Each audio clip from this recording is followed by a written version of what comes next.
Paris, Doha, Dar es Salaam, Zanzibar. 14 heures de périple sans compter les escales. Je savais que le voyage serait long, mais après des mois sans bouger, je ne m'en formalisais pas plus que ça.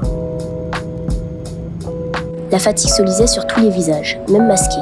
Moi qui pensais faire seulement une petite escale à Doha, je suis restée près de 5h30 à Dar es Salaam avant de prendre un petit avion local direction Zanzibar. Mon nouveau RER, quoi.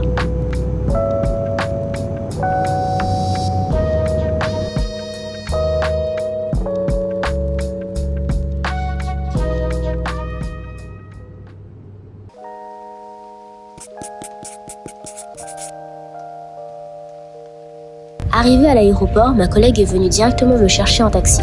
À première vue, j'avais vraiment l'impression d'avoir atterri à Mayotte, que ce soit en termes de paysage ou de population. On a pris la direction du Blue House, un Airbnb assez connu des anciens VSI envoyés en mission sur Stone Town.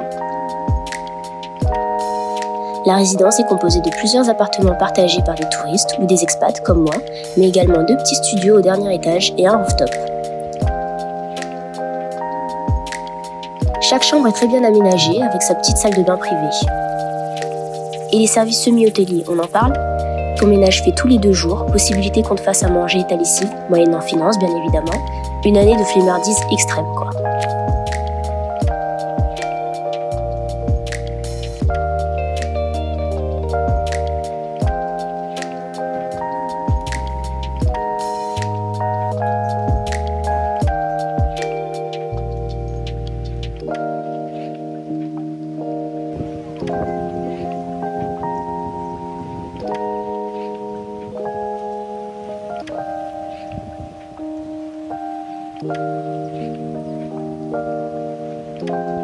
Même après autant d'heures de vol, ma curiosité a pris le dessus. J'ai donc rejoint ma collègue pour un petit tour de la ville, histoire de pouvoir me repérer un minimum pour mes premiers jours de travail.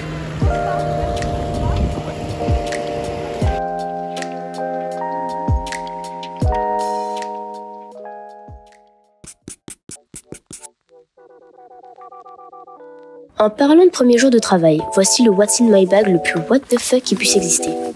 Une tenue d'éboueur, des cahiers pour faire un minimum semblant, un parapluie et des lunettes de soleil. Ça n'a aucun sens, normal, c'est la saison des pluies.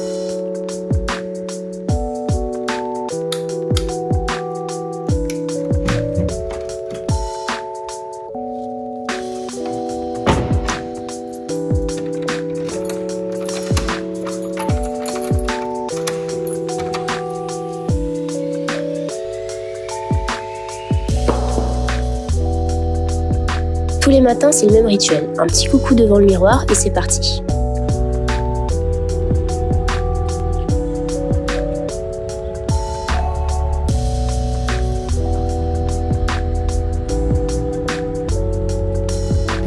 Je suis bêtement le chemin qui m'a été montré à mon arrivée. Ayant un sens de l'orientation désastreux, je ne prends pas de risque histoire d'éviter d'arriver en retard dès le premier jour. Je passe par le fameux Darajani Market qui allait très vite devenir mon Auchan à moi. Un tour dans les petites ruelles de Stone Town, passage obligé pour rejoindre le centre-ville.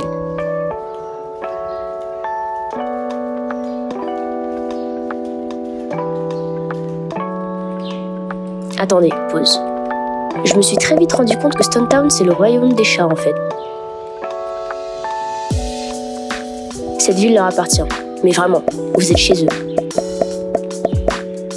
Alors pour les allergiques, pensez à prendre vos précautions, parce qu'ils sont partout. Oui, partout. Le siège de l'association dans laquelle je travaille se trouve dans le vieux dispensaire, monument historique de Stone Town. Non seulement l'extérieur est magnifique, mais l'intérieur aussi. On est situé au 2e étage. Vous ne me voyez pas, mais je suis en train de suer comme un phoque. Oui, j'ai bien dit comme un phoque.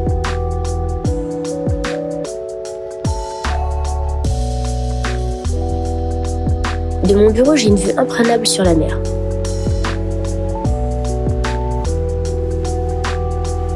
Mais c'est rien comparé à celle qu'on a de la terrasse. Étant juste en face du port, c'est très bruyant, mais on finit vite par s'y faire.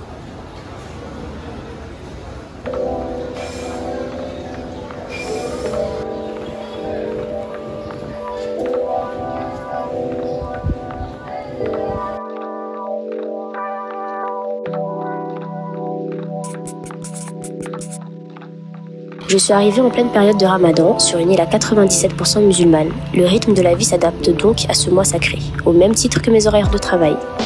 Une fin de journée à 15h et c'est parti pour une visite de la ville. Bienvenue à Forodhani, front de mer de Stone Town et principal centre d'activité de la ville, avec une mer généralement calme et d'un bleu incroyable.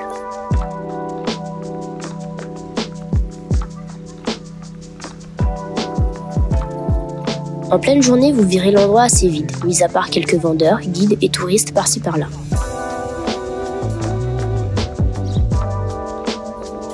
Après Forodhani, le Vieux Fort, aussi connu comme le plus ancien bâtiment et l'une des principales attractions touristiques de Stone Town.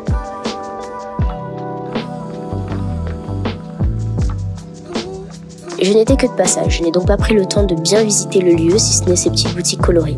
Stands de inné, bracelets, vêtements et objets artisanaux, tout y est, en plus des quelques restaurants aménagés spécialement pour les touristes.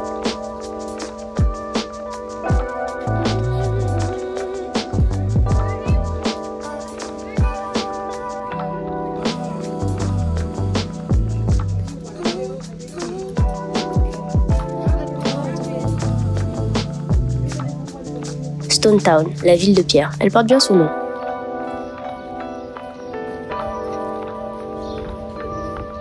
J'ai profité de mon chemin retour pour parcourir les petites ruelles de la ville. Comme à Paris, Nice et plein d'autres villes métropolitaines, c'était généralement dans ce genre de ruelles qu'on trouve les plus belles pépites. Comme cette petite boutique artisanale qui vendait toutes sortes d'objets faits à base de paille. Chapeaux, paniers, tapis, sacs et j'en passe.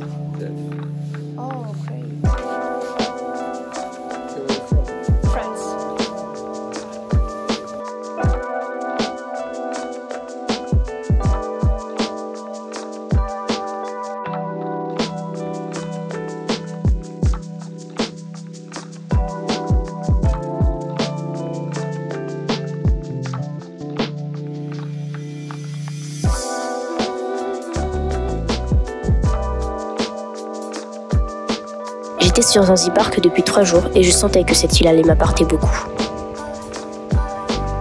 Plusieurs choses m'ont marqué et j'ai hâte de pouvoir vous les partager.